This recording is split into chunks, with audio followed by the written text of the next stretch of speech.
기름 한 통이 곧 권력이던 시절이 있었습니다. 1980년 세계 시가총액 상위 17개 기업 중 6곳이 정유회사였어요. 엑손, 모빌, 쉘, 텍사코, 쉐브론, 아모코. 2차 오일 쇼크 직후였거든요. 그 사이에서 1위 자리는 컴퓨터 회사 IBM이 차지했습니다. 시가총액 단 350억 달러. 그 옆에 AT&T와 엑손이 따라붙었어요. 지금 보면 작은 숫자지만 그 1위 자리가 곧 미국 경제의 무게중심이었습니다. 1987년 2월 NTT가 도쿄 증시에 상장되자마자 시가총액 2,770억 달러로 단숨에 글로벌 1위로 치고 올라옵니다. 그해 가을 블랙먼데이가 와도 흐름은 안 꺾였어요. 1989년 톱10 안에 일본 회사가 7곳, 그중 5이 시중은행이었습니다. 산업은행, 스미토모, 후지, 미츠비시, 다이이치 칸교, 도쿄 땅값으로 캘리포니아 전체를 산다는 말이 농담이 아니던 시절이었어요. 그 거품이 1990년부터 한 해 한 해 빠집니다.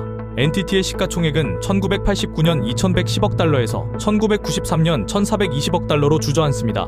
일본 시중은행들도 줄줄이 톱10 밖으로 밀려나요. 그 빈자리에 코카콜라와 머크, 그리고 1994년에 처음 톱10에 들어오는 마이크로소프트가 들어옵니다. 시가총액 380억 달러짜리 갓 윈도우를 깔기 시작한 회사였습니다.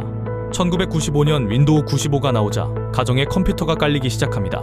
마이크로소프트의 시가총액은 1995년 560억 달러에서 1998년 3,480억 달러로 6배 가까이 뜁니다. 같은 해 처음 세계 1위에 오르면서 제너럴 일렉트릭을 제칩니다. 인텔과 시스코, 시티그룹이 따라 올라와요. 그러면서 톱10의 무대가 정유와 은행에서 컴퓨터와 통신, 금융 쪽으로 천천히 옮겨갑니다. 1999년이 닷컴 거품의 정점이었습니다. 마이크로소프트의 시가총액은 6,050억 달러. 그 뒤로 시스코, 인텔, AOL이 처음 톱10에 들어옵니다. 닷컴이 붙은 회사면 매출이 거의 없어도 시가총액이 1,000억 달러를 넘던 시절이었어요. 그 옆에 닿지도 않을 것 같던 통신장비 회사 루슨트가 2,340억, 핀란드 노키아가 2,110억으로 같이 톱10에 박힙니다. 2001년 9월 11일 테러가 터지고 그 흐름 안에서 닷컴 회사들이 한꺼번에 무너집니다. 시스코의 시가총액은 1999년 3,700억에서 2001년 1,320억으로 3분의 1 토막. 루슨트, 노텔, EMC는 톱10 명단에서 통째로 사라져요. 그 빈자리에 월마트와 화이자, 존슨앤드존슨 같은 오래된 회사들이 다시 올라옵니다. 거품이 빠지자 사람들은 다시 익숙한 쪽으로 돌아간 거예요.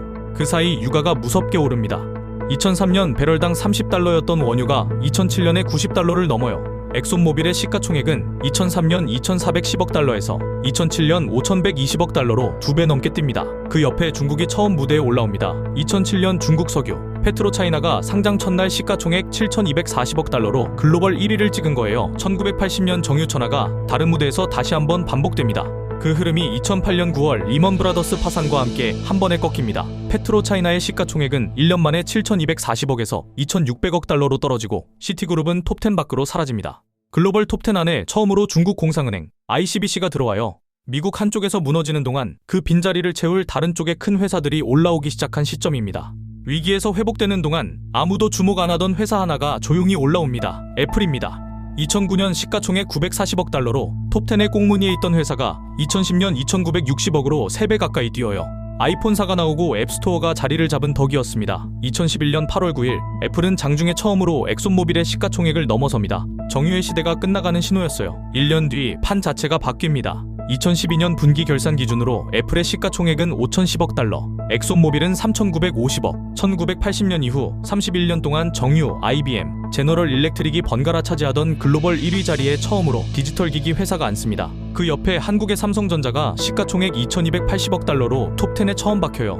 그 뒤 7년은 빅테크의 시대입니다.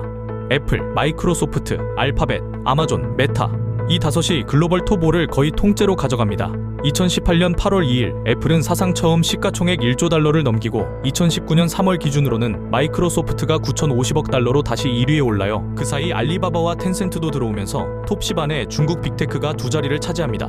2019년 12월 사우디 국영 석유회사 아람코가 사우디 증시에 상장됩니다. 공모가 31위알, 첫날 시가총액 1조 8,800억 달러, 단숨에 글로벌 1위에 박힙니다. 그리고 2020년 3월 코로나가 터져요. 마이크로소프트와 애플은 그해 3월 말 기준으로도 1조 2천억, 1조 1,130억 달러, 사람들이 집에 갇히는 그 사이 빅테크는 더 커집니다. 코로나가 풀리자 인플레가 옵니다.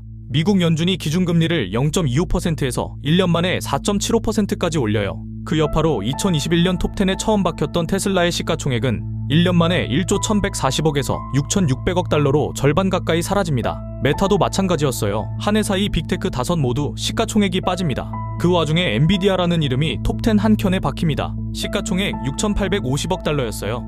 그 흐름을 바꾸는 마디가 2022년 11월 챗 GPT 공개입니다. 6개월 뒤인 2023년 3월 말 기준 엔비디아 시가총액은 6,850억 달러로 톱 6에 올라요.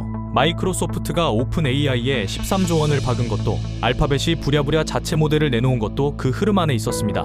그 옆에 비만 치료제 위고비를 만든 노보 노디스크가 시가총액 3,560억 달러로 톱 30에 처음 박힙니다. 그 흐름이 1년 만에 폭발합니다. 2024년 3월 마이크로소프트가 시가총액 3조 1260억 달러로 다시 1위, 엔비디아는 2조 2240억 달러로 톱 3에 올라요. 1년 뒤 2025년 3월에는 애플이 3조 3370억 달러로 다시 1위에 복귀하고 엔비디아는 2조 6440억 달러로 톱 3자리를 굳힙니다. 비만 치료제 일라이 릴리, 반도체 설계 브로드컴, 대만 TSMC가 같이 톱 10 안에 박혀요.